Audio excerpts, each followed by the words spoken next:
تو آپ نے وہی ستو کھائے سفر میں، ثم صلی ولم یتوضا، پھر آپ نے نماز پڑھا دی اور کوئی وضو نہیں کیا۔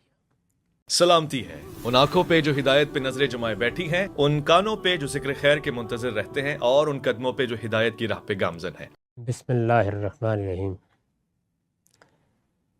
عن سوید بن النعمان انه خرج مع رسول اللہ صلی اللہ علیہ وسلم عام خیبر حتی اذا کانوا بالصحباء وهي من ادنى خیبر صلی العصر ثم دعا بالازواج فلم یؤت الا بالسویق فامر به فسری فاکل رسول اللہ صلی اللہ علیہ وسلم واکلنا ثم قام الى المغرب فمزمز ومزمزنا ثم صلی ولم یتوضا۔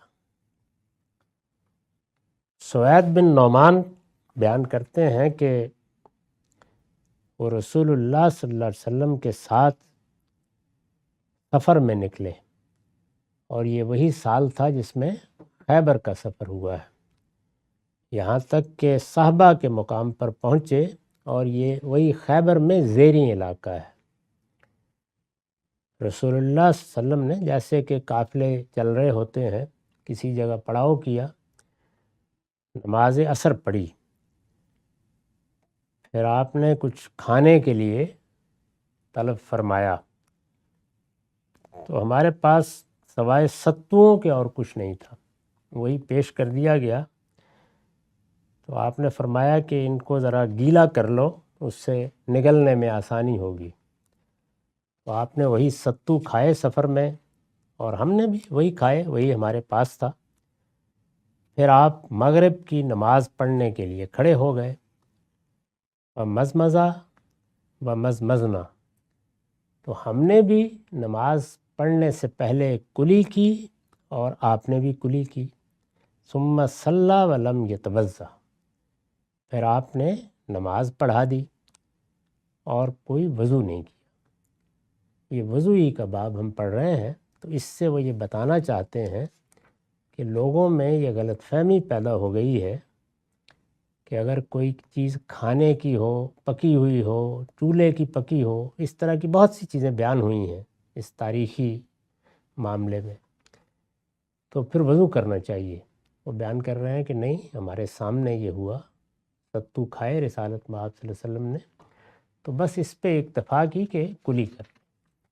اس سے یہ واضح ہوا کہ کھانے کی چیز یہ وضو کی ناقض نہیں ہے، اس سے وضو ٹوٹتا نہیں ہے۔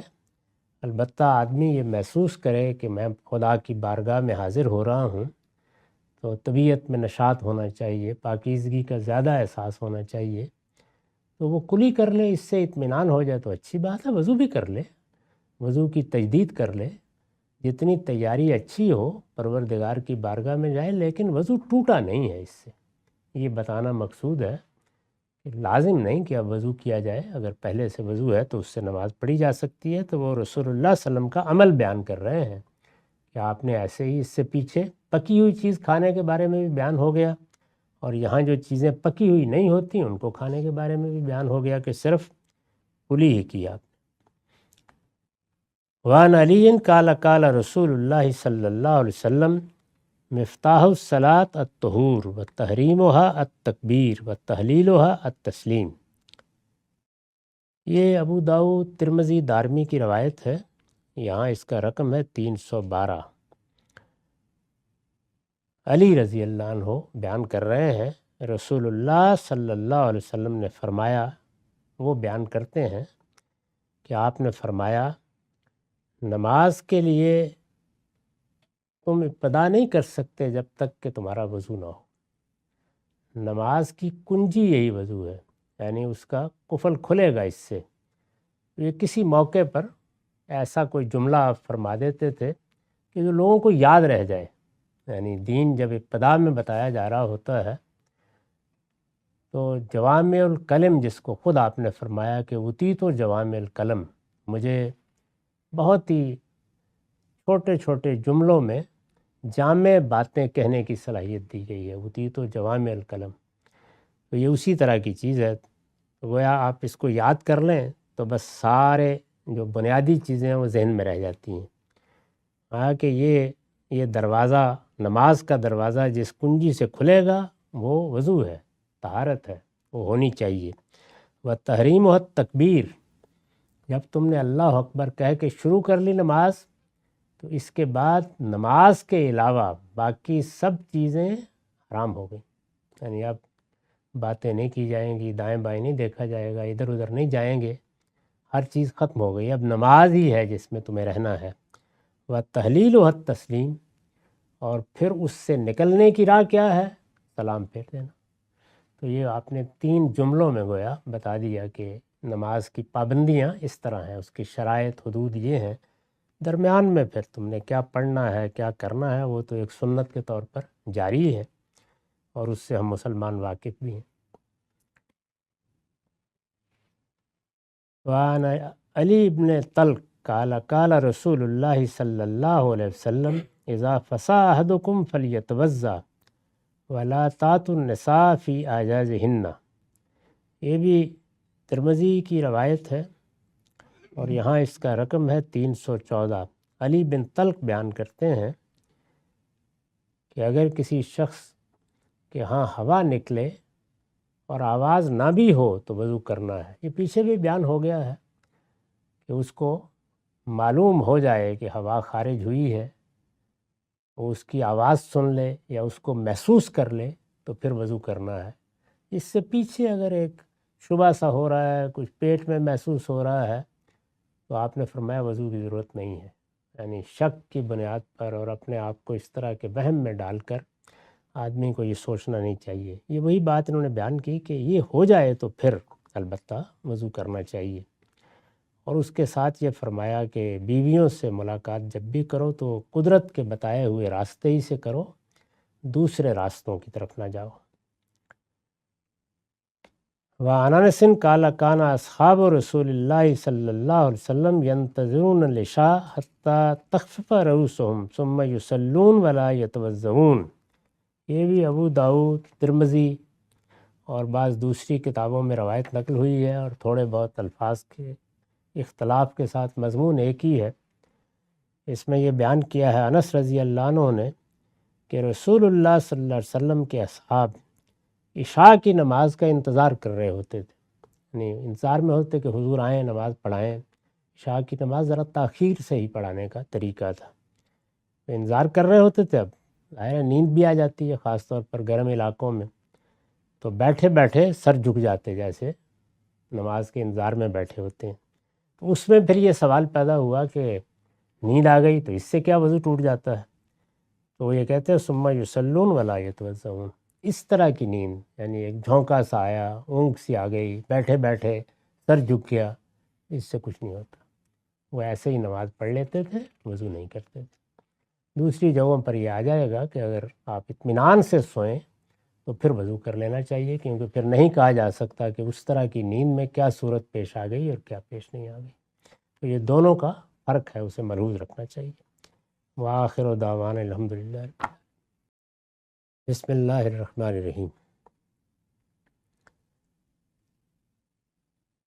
ہم ان روایتوں کا باب پڑھ رہے ہیں جس میں وضو کے بارے میں بعض ضروری چیزیں بیان ہوئی ہیں۔ اس میں ایک بحث یہ پیدا ہو گئی اور صحابہ میں پیدا ہو گئی کہ رسول اللہ صلی اللہ علیہ وسلم نے کھانا کھانے کے بعد، یعنی کہیں کوئی گوشت پکا ہوا یا بھنا ہوا کھایا اور وضو کیا، دراحلے کہ آپ کا وضو تھا، تو یہ بحث پیدا ہو گئی کہ کیا کھانا کھانے سے وضو ٹوٹ جاتا ہے؟ یعنی وضو کے نواقص سے تو ہم واقف ہیں، کن چیزوں سے ٹوٹتا ہے۔ یہ بحث ہے جس میں پھر مختلف روایتیں لوگوں نے بیان کی ہیں۔ میں اس کی وضاحت کر چکا ہوں کہ ایسا کچھ نہیں تھا۔ وضو کے 2 پہلو ہیں، ایک یہ کہ وضو فلاں فلاں چیز سے ٹوٹ جاتا ہے، اس سے مسلمان واقف ہیں، وہ سب چیزیں اجماع اور تواتر سے منتقل ہو گئی ہیں، اور جب ٹوٹ جاتا ہے تو پھر نماز نہیں پڑھی جا سکتی جب تک دوبارہ وضو نہ کر لیا جائے۔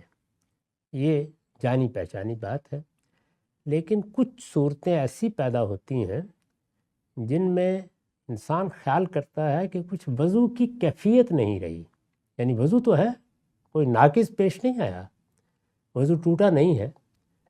مثال کے طور پر وضو کیا ہوا تھا، اس وضو سے نماز بھی پڑھی تھی، اس کے بعد بیٹھ گئے اور گپ شپ شروع ہو گئی۔ وہ انسان ہے، بعض اوقات گپ شپ لغویات کی صورت اختیار کر لیتی ہے۔ اب آدمی یہ سوچتا ہے کہ ایسے ہی اٹھ کے اللہ کی بارگاہ میں چلا جاؤں۔ اسی طرح کی صورت جو بعض لوگ بعض تسکین کی چیزیں استعمال کرتے ہیں، کوئی نسوار منہ میں لے لی، کوئی سگریٹ پینا شروع کر دی، اس میں بھی یہی خیال ہوتا ہے۔ ایسے ہی جیسے کہ بعض روایتیں میں بیان کر چکا ہوں، کھانا کھانے کے بعد بھی کبھی کھانا ایسا ہوتا ہے، خاص طور پر اونٹوں کے گوشت کے بارے میں بیان ہوا ہے کہ ایسے لگتا ہے جیسے منہ میں چکنائی بھر گئی، تو اس میں بھی یہی کیفیت مجروح ہوتی ہے۔ تو حضور نے اس میں جب اس طرح محسوس کیا تو دوبارہ وضو کر لیا۔ تو یہ گویا ایک کام کے بارے میں وہ حساسیت ہے کہ میں اللہ کی بارگاہ میں جا رہا ہوں، اچھا ہے۔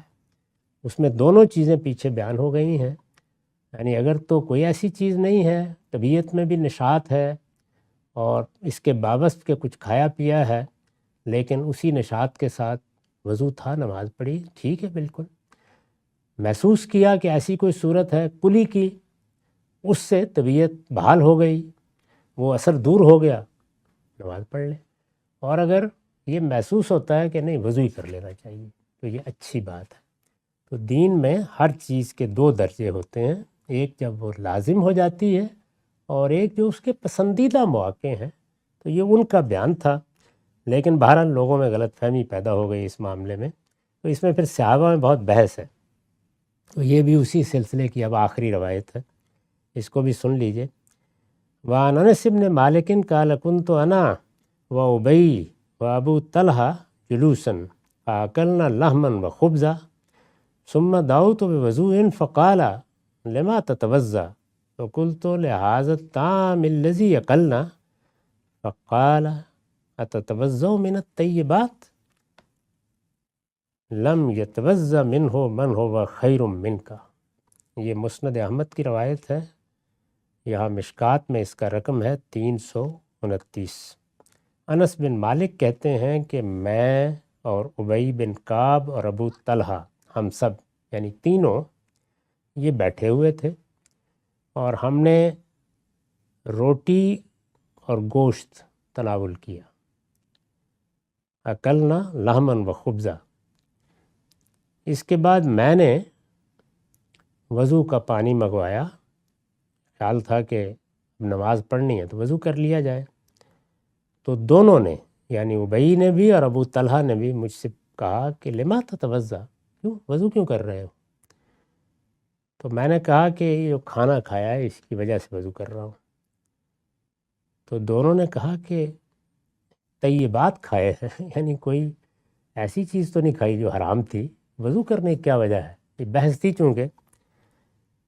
اور اس کے بعد دونوں نے تبصرہ کیا کہ لم یتوضا منہ من هو خیر منک، وہ جو تم سے بہت بہتر تھا، حضور کی طرف اشارہ ہے، انہوں نے تو کھانا کھا کے وضو نہیں کیا تھا۔ یہ وہی بحث ہے جس کے پس منظر میں ان کا خیال ہے کہ وضو کرنا چاہیے۔ تو ان دونوں نے یہ کہا کہ تم اللہ کے پیغمبر سے بھی کوئی بڑھ کر ہو گئے ہو جو وضو کرنا ضروری ہے۔ تو اس سے یہ بحث بالکل صاف ہو جاتی ہے کہ کھانے پینے کی چیزیں، جیسے کہ بعض لوگوں نے خیال کیا کہ اگر کوئی پکی ہوئی چیز یا گرم چیز کھائی ہے تو وضو کرنا چاہیے۔ اونٹوں کے گوشت کے بارے میں خاص طور پر، کیونکہ ایک موقع پر کسی نے پوچھا تھا کہ اونٹوں کے گوشت کے بعد بھی وضو نہ کریں تو آپ نے فرمایا کر لو۔ تو وہ وہی چیز ہے، بہتر ہے، اچھی بات ہے، طبیعت میں نشاط نہیں ہے، لگتا ہے کہ اللہ کی بارگاہ میں جانا ہے، وہ کیفیت نہیں رہی تو وضو کر لو، کلی کر سکتے ہو کلی کر لو، یا اور کوئی نشاط حاصل کرنے کے لیے، لیکن وضو اس سے لازم نہیں ہوتا۔ تو میرا خیال ہے کہ یہ سارے پہلو ان روایتوں سے بالکل واضح ہو گئے ہیں۔ اور سیدنا عبداللہ بن عباس کا وہ تبصرہ یاد رکھیے، اب کچھ لوگوں نے اصرار کیا کہ نہیں حضور نے تو کیا تھا وضو تو ہم تو کریں گے، تو انہوں نے کہا کہ اچھا پھر گرم پانی سے تو تمہارا وضو کبھی ہوگا ہی نہیں، اس لیے کہ جب جب کرو گے تو وضو ٹوٹتا جائے گا۔ تو یہ انہوں نے گویا مذاق کے انداز میں توجہ دلائی کہ بالکل ہی بیوقوفی کی بات ہے، اس کو چھوڑو، اتنی بات ہے جتنی واضح ہو گئی۔